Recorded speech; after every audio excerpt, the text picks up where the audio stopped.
ఇప్పుడు ఒక super exclusive news చూద్దాం. పై మాటలు చెప్పి గాల్లో రాజకీయాలు చేసే రోజులు పోయాయి.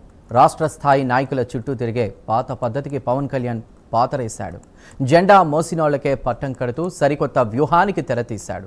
ఆంధ్రప్రదేశ్ రాజకీయాల్లో జనసేన ఇప్పుడు కొత్త ఎత్తుగడ మొదలుపెట్టింది. పైనుంచి నాయకులను రుద్దే పాత పద్ధతిని పక్కన పెట్టి పార్లమెంటు స్థానాల వారీగా పార్టీని బలోపేతం చేసే పనిలో పడింది. ఏళ్ల తరబడి పార్టీ కోసం రక్తం చిందించిన పాత నాయకులకే ఇప్పుడు పవర్ ఇస్తోంది. ఏ నియోజకవర్గంలో ఏ వర్గం బలంగా ఉంటే వాళ్లకే పదవులిస్తూ పక్కాగా కుల సమీకరణాలు చేస్తోంది. గిరిజన ప్రాంతాల్లో వాళ్లకే, దళిత స్థానాల్లో వాళ్లకే పెద్దపీట వేస్తూ కింది స్థాయి నాయకుల్లో కసి పెంచుతోంది. క్షేత్రస్థాయిలో బలమైన ఓటు బ్యాంకును తయారు చేసుకుని రాబోయే ఎన్నికల నాటికి తిరుగులేని శక్తిగా ఎదిగేందుకు పవన్ మొదలుపెట్టిన ఈ ఆపరేషన్ చూసి ప్రత్యర్థులకు వణుకు పుడుతోంది. ఎవరిని ఎక్కడ కూర్చోబెట్టాలో పక్కాగా టార్గెట్ ఫిక్స్ చేయడంతో జన సైనికుల్లో కొత్త జోష్ కనిపిస్తోంది. దీనికి సంబంధించిన పూర్తి వివరాలు మా ప్రతినిధి రవివర్మ అందిస్తారు. నయా ఐడియాకి సంబంధించి పూర్తి వివరాలు ఏంటి రవివర్మ? ఎస్ చందు, ఇవాళ దేశ రాజకీయాల్లో పెను సంచలనం సృష్టించింది జనసేన పార్టీ ఆవిర్భవించిన 12 సంవత్సరాలకే ఏకంగా అధికారంలోకి వచ్చి తనదైన ముద్ర వేసుకున్నటువంటి పవన్ కళ్యాణ్ జనసేన అధినేత పవన్ కళ్యాణ్ పార్టీని సుస్థిరం చేసుకునేందుకు కొత్త ప్లాన్ రచించినట్టుగా తెలుస్తోంది. ముఖ్యంగా పార్టీని క్రింది స్థాయిలో అంటే గ్రామీణ స్థాయి నుంచి బలోపేతం చేసేందుకు అన్ని రకాల చర్యలు అయితే చేపట్టారని కూడా తెలుస్తోంది.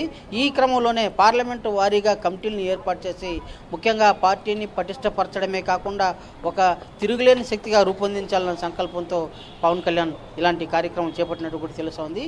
అయితే ఈ క్రమంలోనే గతంలో ఎన్నడూ లేని విధంగా ఏ పార్టీ చేయని విధంగా రాజకీయ విధానాలను దృష్టిలో ఉంచుకునేసి ఇవాళ జనసేన పార్టీ చేస్తున్నటువంటి ప్లానింగ్ అంటే భవిష్యత్తులో పటిష్టపరచడమే కాకుండా తిరుగులేని శక్తిగా ఎదగడమే కాకుండా రాష్ట్ర రాజకీయాల్లో ఒక సుస్థిర స్థానం సంపాదించుకుని సుస్థిరతను నెలకొల్పేలా పవన్ కళ్యాణ్ రచించినట్టు కూడా తెలుస్తుంది. ముఖ్యంగా పార్లమెంటు వారీగా కమిటీలను ఏర్పాటు చేసి పార్టీకి మొదటి నుంచి కష్టపడి పనిచేసిన వారికి ప్రాధాన్యత కల్పించడం, అలాగే పై రాజకీయాలు మాట్లాడుతూ మాటలు మాట్లాడే వారిని పక్కన పెట్టి నిజంగా పార్టీ కోసం కష్టపడి పనిచేస్తున్నటువంటిని గుర్తించి అలాంటి వారికి ప్రాధాన్యత కల్పించడం, అదే కాకుండా క్రింది స్థాయి నుంచి అంటే గ్రామీణ స్థానం నుంచే కూడా పార్టీ యొక్క నాయకత్వ లక్షణాలను పెంపొందించే విధంగా కూడా పార్టీ కసరత్తు చేస్తూ ఉంది.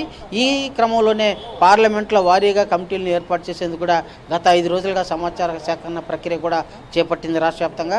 వీటన్నిటిని పరిగణలోకి తీసుకుని భవిష్యత్తులో జనసేన పార్టీ తిరుగులేని శక్తిగా నిలబడేందుకు కూడా ప్లానింగ్ చేసినట్టు కూడా తెలుస్తోంది.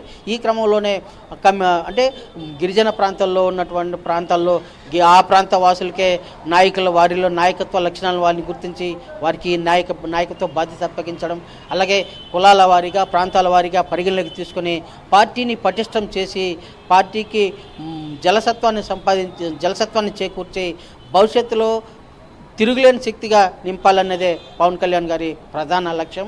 ఆ లక్ష్యానికి అనుగుణంగానే ఇవాళ రాష్ట్ర వ్యాప్తంగా అన్ని నియోజకవర్గాల్లో కూడా ఇలాంటి కార్యక్రమాలు చేపడుతూ వస్తున్నారు. ఈ ప్రక్రియలో భాగంగానే దీన్ని పరిగణలోకి తీసుకుని రాష్ట్రంలో ఉన్నటువంటి ఇతర పార్టీలు సైతం ఒక రకంగా భయాందోళనకు గురవుతున్నాయి. భవిష్యత్తులో జనసేన పార్టీ పటిష్టమైతే ఏ పార్టీకి ముప్పు వస్తుందో, ఏ పార్టీ కనుమరుగవుతుందనే ఆందోళన ఇతర పార్టీల్లో కూడా ఉత్పన్నమైందని కూడా తెలుస్తూ ఉంది. ఏది ఏమైనా పవన్ కళ్యాణ్ చేస్తున్నటువంటి ప్లానింగ్ అలాగే ఫ్యూచర్ ప్లాన్ మొత్తం కూడా పక్కాగా ఉందని చెప్పి కూడా తెలుస్తూ ఉంది. భవిష్యత్తులో జనసేన పార్టీ రాష్ట్ర రాజకీయాల్లోనే కాకుండా దేశ రాజకీయాల్లో కూడా శాసించే అవకాశం ఉందని కూడా స్పష్టంగా తెలుస్తోంది. రవివర్మ, పవన్ తీసుకున్న ఈ సైలెంట్ ఆర్మీ వ్యూహానికి సంబంధించి గిరిజనలో ఉన్న యువత కావచ్చు, ముఖ్యంగా జనసేన కార్యకర్తల్లో వస్తున్నటువంటి జోష్ ఏ విధంగా ఉంది? వాళ్ళు ఏమంటున్నారు? ఎస్, ఇవాళ గిరిజన ప్రాంతంలో అంటే స్వాతంత్రం వచ్చి దాదాపు 75 సంవత్సరాలైనా కూడా శ్రీకాకుళం విజయనగరం జిల్లాల్లో ఉన్నటువంటి గిరిజన ప్రాంత వాసులకి ఎలాంటి మౌలిక సదుపాయాలు కల్పించలేదు. జనసేన పార్టీ అధికారంలోకి వచ్చిన తర్వాత పవన్ కళ్యాణ్ డిప్యూటీ సీఎం అయిన తర్వాత దాదాపు 7,500 కిలోమీటర్ల మేర రోడ్లు ఏర్పాటు చేశారు. గిరిజన ప్రాంతాల్లో వెలుగు నింపారు, విద్యుత్ సౌకర్యం కల్పించారు. ఇలాంటి మౌలిక సదుపాయాల కల్పన అంతా చేయడం పట్ల పవన్ కళ్యాణ్ ఒక దైవంగా భావిస్తున్నారు గిరిజన ప్రాంత వాసులందరూ కూడా. ఇలాంటి నాయకుడే ఇన్ని రోజులు మేము ఆశించాము, ఇలాంటి నాయకుడే మాకు కావాలి అని చెప్పి పవన్ కళ్యాణ్కి వెన్నుదన్నుగా నిలుస్తున్నారు. ఆ ప్రాంత వాసులందరూ కూడా పవన్ కళ్యాణ్ అంటే అతను పవన్ కళ్యాణ్ చేపట్టే ఏ పిలుపునైనా కూడా ఆస్వాదిస్తూ పవన్ కళ్యాణ్ వెన్నుదన్నుగా నిలుస్తున్నారు. అదే కాకుండా భవిష్యత్తులో గిరిజన ప్రాంతాల్లో కూడా జనసేన పార్టీకి పటిష్టంగా ఏర్పాటు చేసేందుకు ఆదర్శవంతమైన రాజకీయాలకు పవన్ కళ్యాణ్ ఆదర్శవంతమైన రాజకీయాలకు తామంతా అండగా ఉంటామని కూడా స్పష్టం చేస్తున్నారు. ఆ దిశగా అన్ని రకాల చర్యలు చేపట్టారు. ఇవాళ పార్టీని కూడా పటిష్టం చేస్తున్నారు. అదే కాకుండా రాష్ట్ర రాజకీయాలే కాకుండా దేశ రాజకీయాలకు శాసించే విధంగా పార్టీని గ్రామ స్థాయి నుంచి కూడా పటిష్టం చేస్తూ కమిటీలను ఏర్పాటు చేస్తూ నాయకత్వ లక్షణాలను పెంపొందించేందుకు పవన్ కళ్యాణ్ కృషి చేస్తున్నారు కూడా తెలుస్తోంది. అందుకు అనుగుణంగా యువతంతా కూడా పవన్ కళ్యాణ్ ఆదర్శాలను భావాలను ఆసరాగా తీసుకుని పవన్ కళ్యాణ్ వెంటనే కూడా స్పష్టం చేస్తూ వస్తున్నారు. Chandru. Right Ravi Varma, thank you.